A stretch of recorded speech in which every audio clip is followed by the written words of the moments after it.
Sheki is dubbed as the ace member of MNL48 and even regarded as the singing queen of the whole AKB48 group family. And that is according to their senpai, AKB48 member, Nana Okada. Sheki is known as the member that can hit high notes when she sings, and her singing abilities were shaped by the various singing competition that she entered before she entered MNL48. And because of that, she has been a consistent Senbatsu member and earned huge amount of exposure, and that is what we are going to discuss today.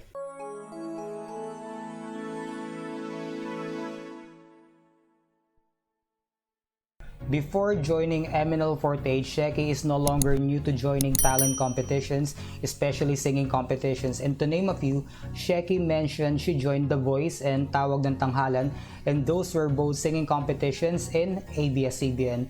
And on Tawag ng Tanghalan, she was called as the Whistle Wonder of Novaliches. Mula sa Metro Manila, ang Whistle Wonder ng Novaliches, Shakaina Arsaga.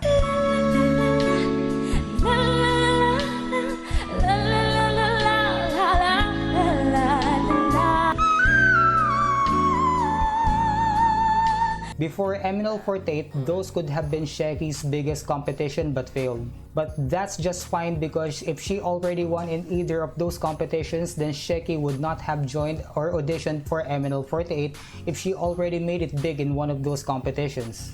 During the audition season on It's Showtime, Sheki didn't start strong until week 5 when she began entering the top 10. Let's just say that more than her comfort zone, which is singing, and the competition already includes dancing. And there were a lot of them who are as good in both dancing and singing, plus the hassle of reaching out in public asking people to vote for them on the MNL48 mobile app. Given their busy schedule in training and rehearsals, and during their free time, they still need to roam around to ask for votes.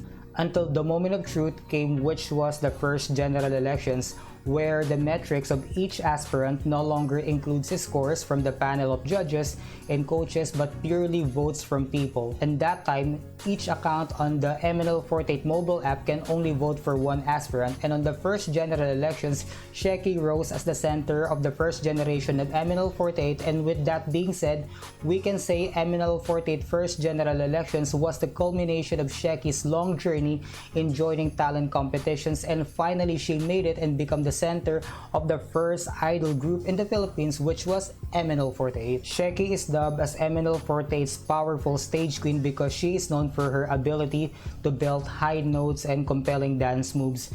Given the title that the fans associate with Sheki because of her singing repertoire, it is safe to say that the Philippines Kontekst culture shaped Sheki's singing abilities. We all know of the competitions Sheki entered before MNL48, like Tawag ng Tanghalan and The Voice PH, but most likely before that, she also entered various smaller competitions. And we all know that the Philippines have lots of singing legends that started from being a contestera. MNL48 Sheki's singing ability was even commended by their senpai from AKB48, Nana Okada, praising Sheki's singing range, volume, technique, and how she executes as if it's simple. And Naa-chan hailed Sheki as the #1 singing queen in AKB48 group family.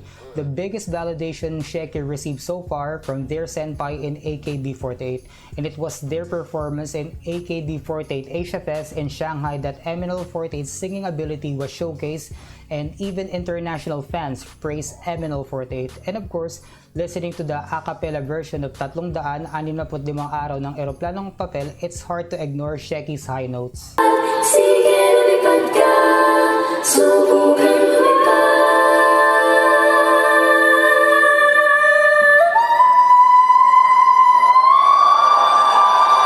Together with MNL48 Abby, Sheki was also chosen to represent MNL48 for the AKB48 Asia Fest Bangkok and Shanghai's WRD48, that stands for Asia Festival World Senbatsu. And for the new fans who are not yet familiar with how overwhelming that is, it is a Senbatsu lineup with two of the best coming from each sister group, and Sheki is one of them together with MNL48 Abby. Sheki also performed for a collaboration performance together with BNK48 Pun, JKT48 UP, SGO48 KC in the AKB48 Asia Fest Bangkok, and performed the song Blue Rose, which is no doubt one of Sheki's career highlights in MNL48.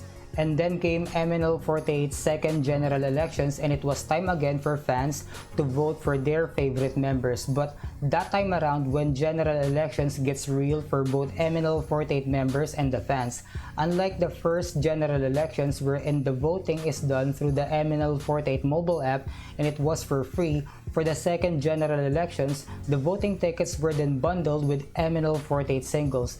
Basing on the fan favorites, many were rooting for Abby, Sela, and of course, Sheki to become the center of the single, most especially the Sheki Sakuras, that is Sheki's fans club, rooting for Sheki to get the center position for the second time. But contrary to the fan favorites, the center wasn't Abby, Sela, nor Sheki, because surprisingly, it was a come from behind victory for the Cebuana idol, MNL48 Ali, also making her the fourth single center of MNL48. But despite missing the chance of getting the second streak of being center, Sheki didn't mind losing the title. They were told beforehand by their management that no one can be a permanent center and the group must give others a time to shine. And Sheki said that even if she is no longer the center of the group, she is willing to give her full support to MNL48 Ali.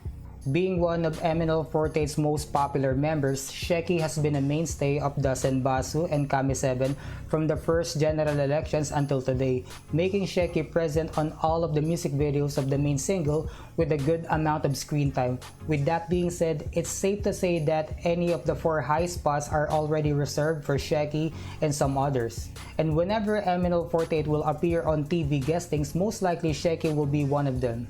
And because of Sheki's strong skill set and consistent Senbasu streak, that is why many of her fans calls her the Golden Ace of MNL48.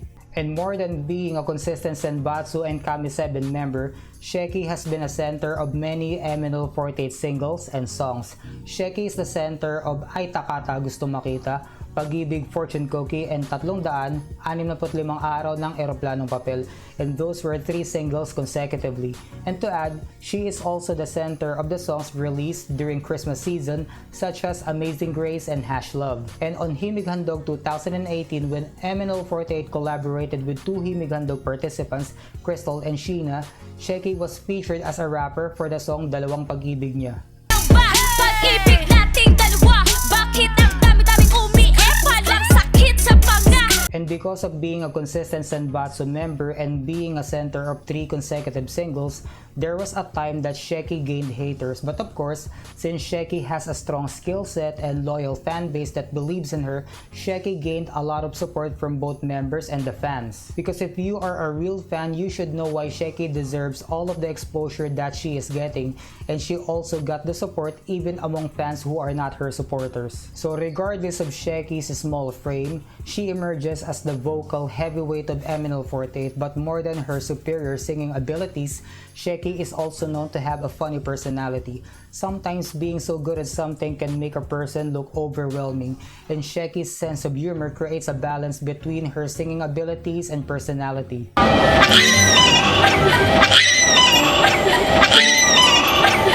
Totoong tao po sila.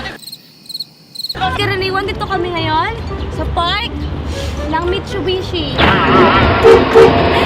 Mitsukoshi. Her sense of humor makes her connect with others because people like a person who can make them laugh. And the fans, same for the other members, often capture Sheki's funny moments and make memes out of it. And as MNL48 continues with their journey, more opportunities arise as they branch out from singing and dancing to acting. Together with members MNL48 Sela and Gab, Sheki was also chosen to be a part of an episode of Ipaglaban Mo that aired on June 14 of 2020. So from MNL48's usual idol events, this was probably their first mainstream acting project. Being the first idol group in the Philippines and introducing a different genre, which is the style of AKB48, it has been hard for MNL48 to win the hearts of the Filipinos. And the irony is that at this time, they have more international fans than local fans. And one of the famous words that Sheki said was, "Mamahalin din kami ng Pilipinas." For MNL48 members, the amount of exposure you get depends on your rank in the group. And even among those who are staple Senbatsu member, all of them of course aspires to be in the Kami 7 or yes, maybe a center.